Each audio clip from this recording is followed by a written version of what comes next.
Bueno, Shabbat Shalom a todos, hermanos Mishpahá, que el Eterno los bendiga y que el Eterno los dé paz y los dé sabiduría, y los dé amor y los dé paciencia. El Shabbat pasado nos quedamos ya a punto de ver de dónde surgía el 666. Como ustedes como los que han estado en en los tres estudios que hemos recibido, pudieron notar de que sí se puede ver a la luz de la palabra quién es la bestia del Apocalipsis, quién es ese ser que uno conoce va como el anticristo, de dónde va a salir. Podemos ver de dónde va a salir y cuáles son los propósitos de este ser y de la bestia y de la falsa religión, ¿verdad? Y del falso profeta. Recuerden que está la bestia, el falso profeta y, y el dragón, ¿verdad? Que obvio es el enemigo de nosotros, es quien no nos quiere ver salvo. Y vamos a abrir nuestras Biblias en Apocalipsis capítulo 13. Vamos a leer desde el verso 11 hasta que termina el capítulo.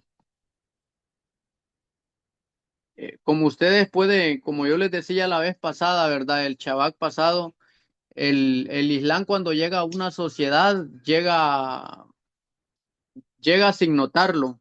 Y cuando la gente menos se da cuenta, ha crecido y tienen su mezquita. Y cuando menos se lo esperan, ya no tienen su mezquita, sino que las naciones árabes están negociando con los países donde nosotros vivimos.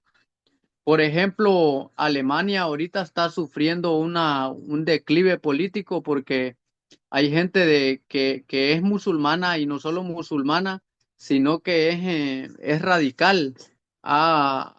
Se han infiltrado en la política y tienen poder político. En Francia, vemos en España que hay esta lucha terrible, ¿verdad? De tanta gente árabe viniendo. Ser árabe no es un pecado, ¿verdad? Hay árabes que aman al Eterno, que le sirven al Eterno, pero vienen estas personas de practicantes del Islam y no solo vienen a buscar trabajo, no vienen a eso, vienen a destruir la cultura de un país.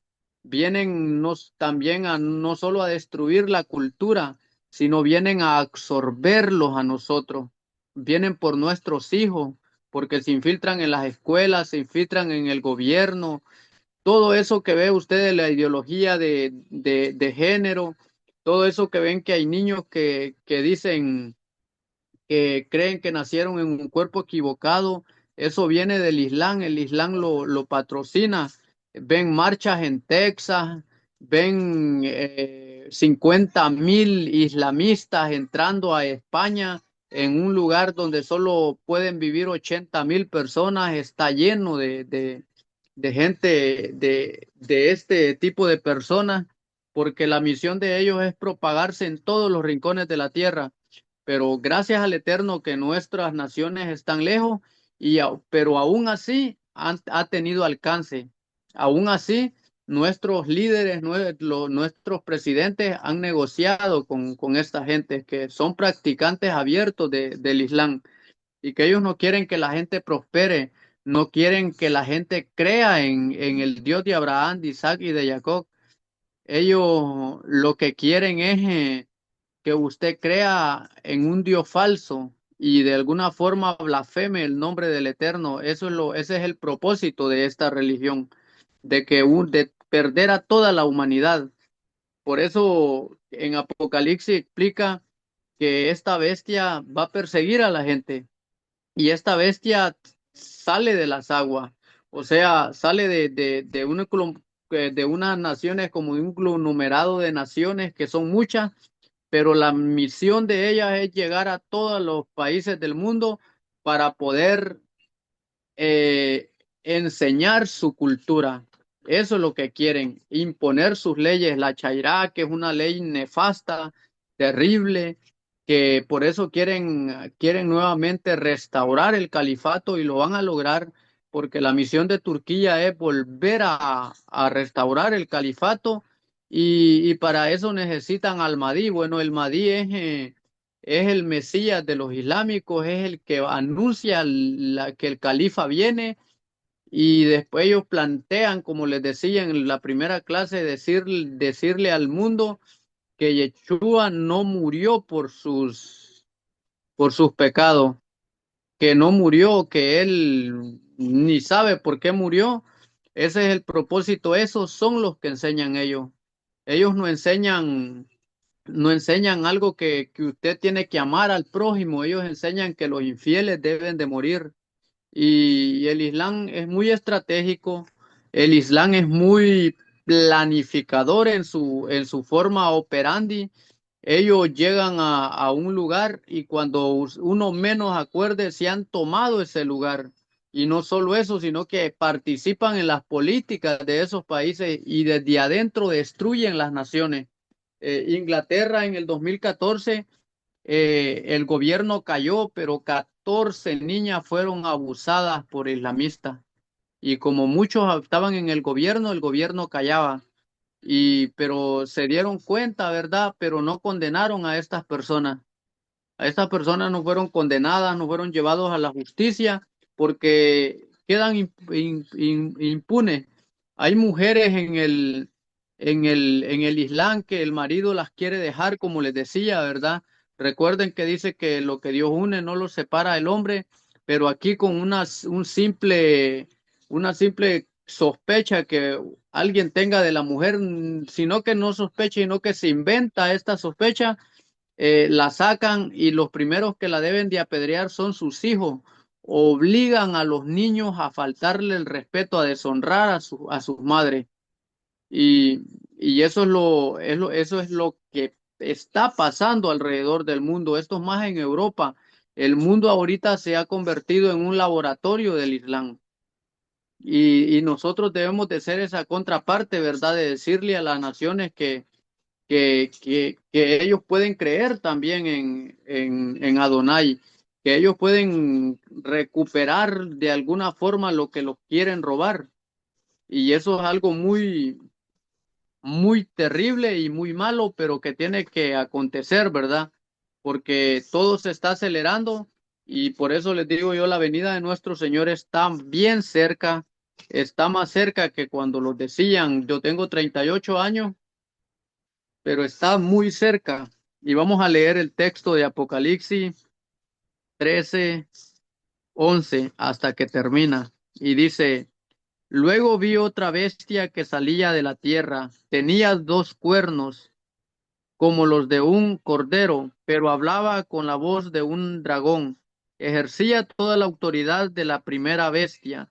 Exigía que toda la tierra y sus habitantes adoraran a la primera bestia. Recuerden, ¿verdad? Que este es el propósito de esto, que todos los habitantes de la tierra adoren a esta bestia. Y dice, y los habitantes de la tierra adoraran a la primera bestia, la que se había recuperado de una herida mortal. Como les decía, ¿verdad? Cuando fue herida la bestia fue cuando el califato fue abolido y el Islam se divide prácticamente en dos religiones. Son los mismos, pero se divide en dos, chiitas y sunitas. Los chiitas son los más radicales, los sunitas, ¿cuál es la diferencia entre ellos? Unos creen que solo los descendientes de Mahoma son los sunitas, pueden ocupar el poder y los chiitas creen que cualquiera lo puede ocupar y que hay que ser muy radicales con los infieles. Estos enseñan, entonces, pero los dos son estos cuernos de esta bestia. Eh, y la herida fue hecha cuando el presidente de Turquía abolió el califato y se disolvió el imperio otomano. De allí fue donde se disolvió el imperio o el imperio otomano y entró la democracia a Turquía. Pero ahora Turquía quiere volver a restablecer el califato para tener el control y el odio de esta bestia no es solo contra los judíos, es también todo con todos aquellos que se hacen llamar cristianos, porque de alguna forma, tal vez de una forma equivocada, tal vez de una forma errónea como muchos nosotros creíamos, pero estas personas también creen en el Dios de Abraham, de Isaac y Jacob, creen y lo aman.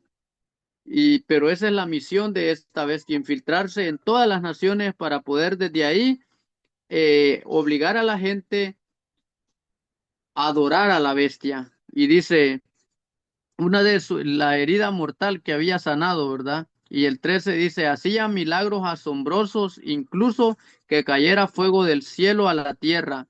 Mientras todos observaban con los milagros que se le había permitido hacer en nombre de la primera bestia, engañó a todos los que pertenecen a este mundo. Cuando hablan de este mundo, no simplemente está hablando de toda la tierra o de todas las personas, sino a los que pertenecen a este sistema de adoración. Nosotros por eso no somos de este mundo, porque nosotros adoramos al Dios Todopoderoso, ¿verdad? A el que vino y por amor a su pueblo decidió eh, padecer, ¿verdad? Y dice, ordenó que le hicieran una gran estatua a la primera bestia. Les voy a decir que esa estatua se logró hacer. Hay un bloque de que es como un de mármol de bañado en oro que lo tienen en la Meca, que ellos dicen que este es la imagen misma de Alá. Y puedes ver que el propósito es que todas las naciones adoren a Alá. Y dice, sigue diciendo el texto, la herida de muerte y después volvió a la vida. Recuerden que el califato se va a volver a restaurar porque la herida de muerte va a sanar cuando se unan las dos religiones, sunitas y chiitas, las dos fracciones del Islam. eh, Esta bestia va a ser sanada nuevamente y va a recuperar el poder porque Arabia Saudita son sunitas, los de Irán son chiitas. Entonces, Arabia Saudita y Irán ahorita no se llevan porque creen en un Islam un poco diferente, entre comillas, pero en realidad se van a volver a unir nuevamente y van a formar esta coalición de naciones poderosas para poder invadir el pueblo del Señor, ¿verdad? Luego se le permitió dar vida a esta estatua para que pudiera hablar. Entonces la estatua de la bestia ordenó que todo el que se negara a adorarla debía morir. Por eso les digo, vienen momentos muy difíciles donde le va a tocar le va a tocar tomar decisiones que duelen y tal vez una de ellas es renunciar a nuestra propia vida y porque dice el Señor Yeshua, el que pierda su vida por amor de mí y de mi palabra, la ha ganado, pero el que la pierda por salvarse, la ha perdido. O sea, va a haber un momento que va a tomar decisiones. Adorar a la bestia, mirar ahí con intención a la cava y pronunciar las palabras del Islam, que después las voy a pronunciar, o morir porque esta estatua va a hablar. O sea, esta no es una, que digamos nosotros, es una estatua de hierro, de piedra, no, en realidad es la representación de Alá. El Eterno va a permitir que la representación de Alá, que es ese bloque gigante, pueda hablar y pueda dictaminar juicios contra aquellos del pueblo del Señor, porque es un odio que ahorita se está creciendo cada día más en contra de no solo del pueblo judío, no solo de aquellos que decimos yo soy en las ovejas perdidas, esparcidas por el mundo, sino hasta de los cristianos. Hay lugares, hay lugares de los países árabes que para usted poder practicar más o menos lo que cree, tiene que pagar un impuesto. Este es el impuesto de quisia, así se llama. Entonces, tiene que pagarlo para usted poder adorar a Dios, pero le dan ciertas reglas. Entonces, tiene que pagar para poder de alguna forma pues, vivir su fe. Pero también dice Daniel, dice que este tratado va a ser abolido y la bestia no va a respetar ese tratado y va a matar a todas aquellas personas que habían participado en ese tratado. Y dice el 16, además exigió que todos, pequeños y grandes, ricos, pobres, libres y esclavos, les voy a decir, la misión del Islam primeramente es llegar a los pequeños. ¿A dónde? A los pequeños. Cuando está hablando de pequeños, no vamos a pensar que son bajos de estatura, ni vamos a referirlos a la palabra del Evangelio que a nosotros los trata de pequeños. Cuando habla aquí de pequeños en Apocalipsis, está hablando de nuestros hijos. El propósito de este es llegar a las escuelas y corromper a nuestros hijos, hacerlos que los falten el respeto a nosotros de padre y de alguna forma pervertir así el mandamiento, honra ya a tu padre y a tu madre y volverlo una blasfemia. Por eso es que mirábamos antes que esta tenía una copa llena de palabras de blasfemia, perdón, tenía palabras ostensosas, o sea, ella iba a enseñar que todo lo bueno es malo. Cuando se refiere y grande, ya no solo se está refiriendo a gente que puede ser grande de estatura, sino a presidentes, gobernantes de las naciones. A eso se refiere grandes aquí en el texto. Y cuando dice rico, son aquellos que de alguna forma tienen el poder económico del mundo, ¿verdad? Hay gente, las más ricas del mundo, no tienen poder político, pero tienen el poder económico del mundo. Entonces, la misión es que estos hombres puedan recibir la marca de la bestia, porque si el Islam llega a controlar el dinero del mundo, allí sí se va a cumplir lo que el Apocalipsis dice, que nadie va a poder comprar ni vender, excepto los que tengan la marca. Por eso quieren controlar los gobiernos, los mercados, quieren controlar todo. Y después dice, y pobres, ¿por qué los deja a nosotros de último como pobres, verdad? Porque resulta que si alguien tiene el poder económico total del mundo, el poder político, el poder de la enseñanza, es decir, de la educación, después a los pobres es fácil convencerlos y doblegarlos. Después dice libre. O sea, libres son aquellas personas de clase media que de alguna forma viven bien. Y después dice esclavos también, porque la misión de esta bestia no es solo llegar a los lugares como escuela de todo esto, sino a gente que está siendo esclava de un sistema. Ellos le van a ofrecer una libertad, entre comillas, buena, pero no va a ser libertad, sino va a ser algo engañoso para que uno caiga en sus redes. ¿Has visto que hay gente, no sé cuántos de los que están aquí, alguna vez les han ofrecido a que formen parte de un grupo, que vendan esto, y llegan con palabras muy sutiles donde uno, y si uno se deja, lo convencen de rápido. Pero aquí, esta bestia va a llegar igual, va a llegar prometiendo cosas, cosas que no va a cumplir, dice Daniel. Y dice, y sigue diciendo, esclavos, se les pusiera una marca en la mano derecha. Les voy a decir, no hay nada más que al ser humano le encante más que el dinero. Si a nosotros, si a cualquier ser humano, que aún uno que no tenga la fe bien fundamentada en lo que cree, es fácil convencerlo con el dinero. Y por eso dice en la frente. ¿Qué simboliza en la mano derecha y en la frente? La mano, recuerdan que cuando se instituyó el sacerdocio en el libro de Números, el Eterno mandaba que el sacerdote tenía que ponerse, mancharse el dedo con la sangre. Por eso es que cuando leen la Torá en el judaísmo le hacen así, ¿verdad?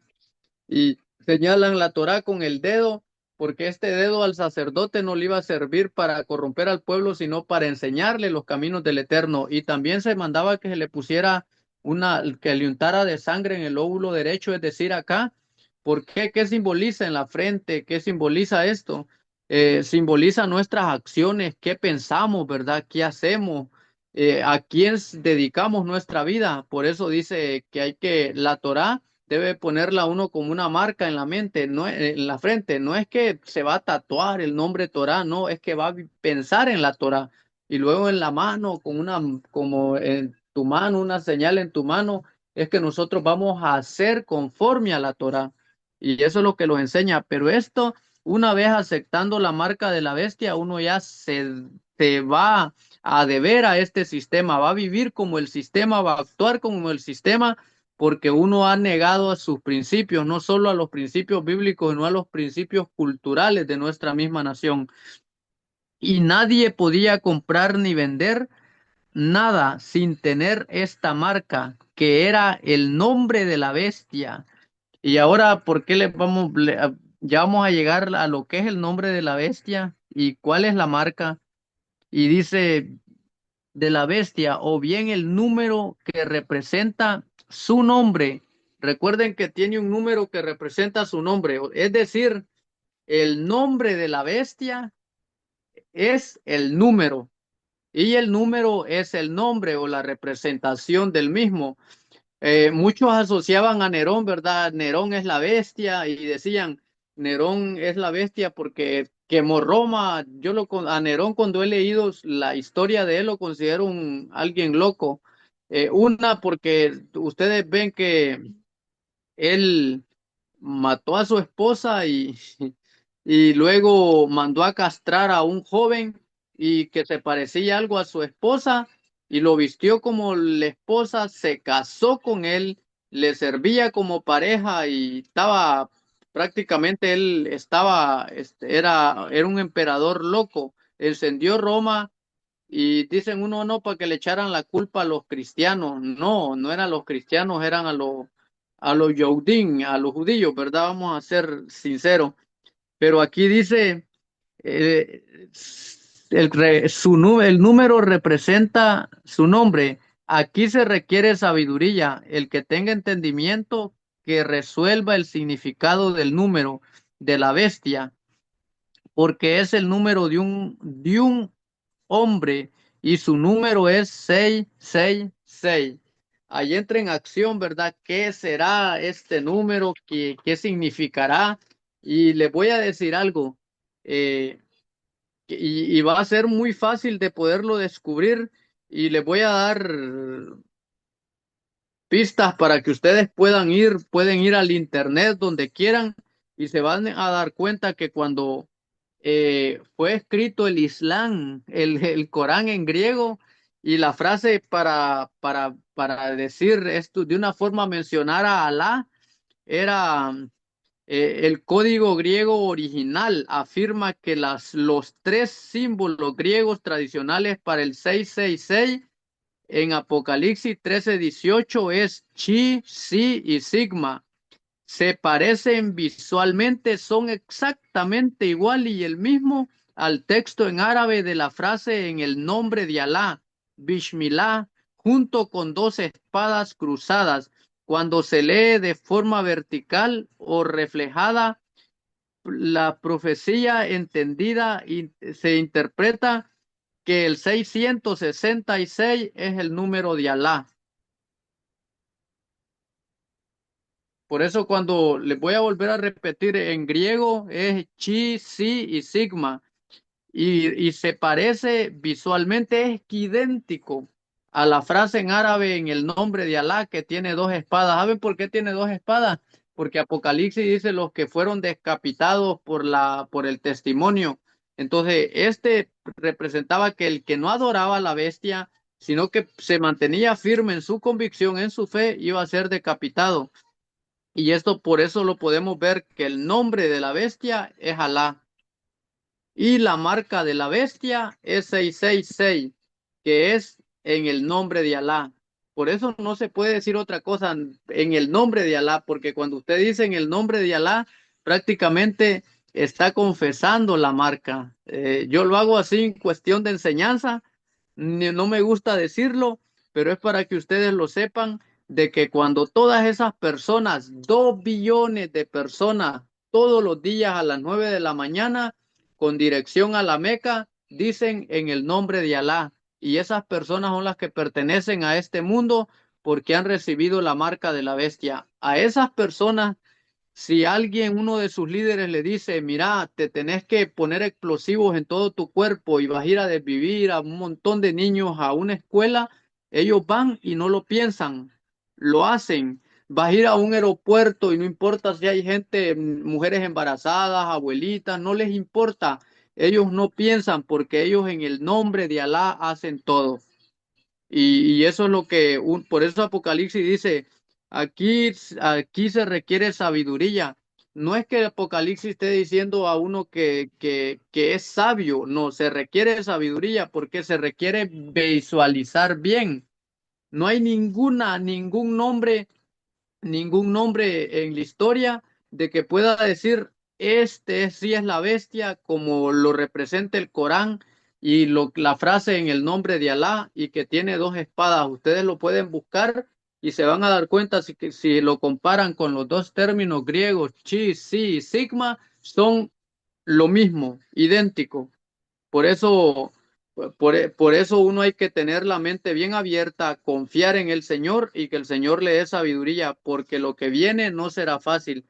El Islam no va a tener alcance a llegar a todo el mundo, sí va a tener influencia en su ideología, pero llegar como la parte radical, como los chiitas, no lo va a hacer porque también va a tener oposición y esa oposición vamos a ser nosotros. Nosotros vamos a decirle al mundo que tienen que adorar al Eterno, que el Eterno es el Dios de Abraham, de Isaac y de Jacob, que Alá no es un Dios verdadero, Él es alguien que viene a querer reemplazar la fe verdadera, porque saben cómo se formó el Islam, ¿verdad? Imitando comportamiento cristiano y judío, así surgió el Islam y por eso se ha convertido en una religión de crecimiento muy rápido y no solo de crecimiento rápido, de financiamiento para todo tipo de blasfemia. Los movimientos LGTB, eh, el transgénero, que si tú eres niña o niño, dice, naciste en el cuerpo equivocado, han abierto clínicas para poder operar a los niños así que tienen esa confusión, confunden a los niños y han llegado hasta las escuelas. Yo me sorprendí mucho cuando surgió por primera vez, ¿verdad? En Argentina el lenguaje inclusivo. Era algo muy terrible y eso fue propaganda del Islam. No sé si todavía está, pero hasta lo llevaban a las cortes, a uno en España. Era algo increíble si tú le decías a una mujer que era mujer, podía demandar porque tú eres lo que sientes y eso lo enseña el Corán, tú eres lo que sientes, eso lo enseña la literatura islámica, que uno es lo que siente ser. O sea, por eso ahí surge el movimiento de Terian últimamente, todo eso, ¿verdad?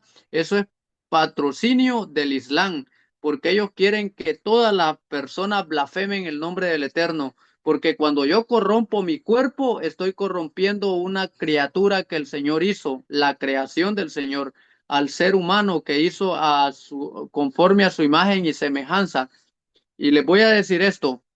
Cuando usted lee la Torá despacio y detenidamente, se va a dar cuenta que los animales también tienen alma, que los animales también tienen nefesh, tienen nechamá, tienen rúa, tienen todo lo que nosotros poseemos, pero hay algo que los animales no tienen y eso es la imagen del Eterno. No lo pueden tener. Esa es la diferencia. Y la imagen del Eterno va en decadencia. ¿Sabe por qué? Porque hay un movimiento detrás de eso que está diciendo de que la Torá no es la escritura verdadera, que entre comillas lo es, pero la verdadera verdad la tiene el Corán. Eso dice le enseña el Islam. Entonces enseña a blasfemar el nombre del Eterno, porque el que blasfema de la Torah es como que esté blasfemando del Eterno mismo, porque eso es lo que a uno lo mantiene, mis hermanos. Por eso dice, vamos a leer un texto que es en Isaías 24, me parece.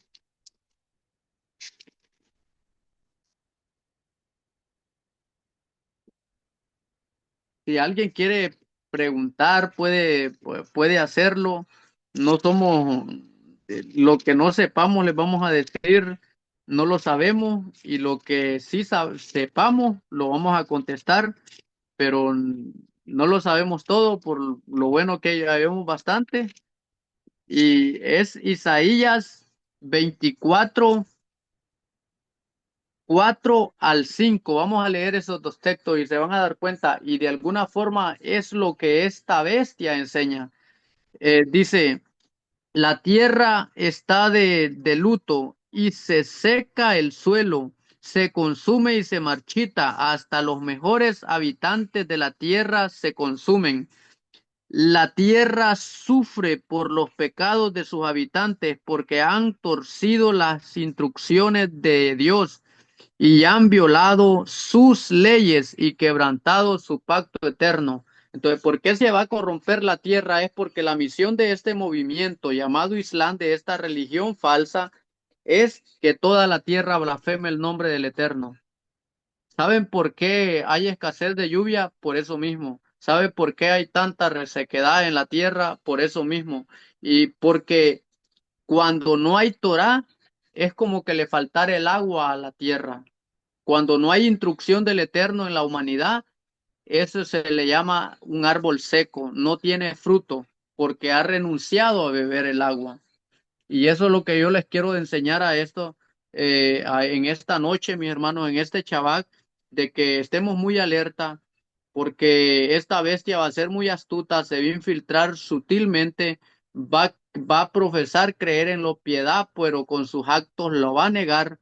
Y eso es lo que a nosotros nos va a mantener vivos, es el estudio de la palabra del Eterno, empezando en orden, Torá, eh, profetas y escritos, que es el Pentateuco, los primeros 5 libros, los salmos, ¿verdad? Que son los escritos y los profetas, y luego vamos a lo que hablaron los profetas de Yeshua.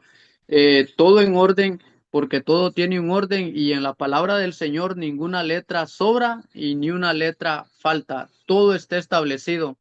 Y es hora de que nosotros despertemos y decirle a la gente que despierte y que se levante de ese sueño, porque el Islam está llegando a los países más poderosos.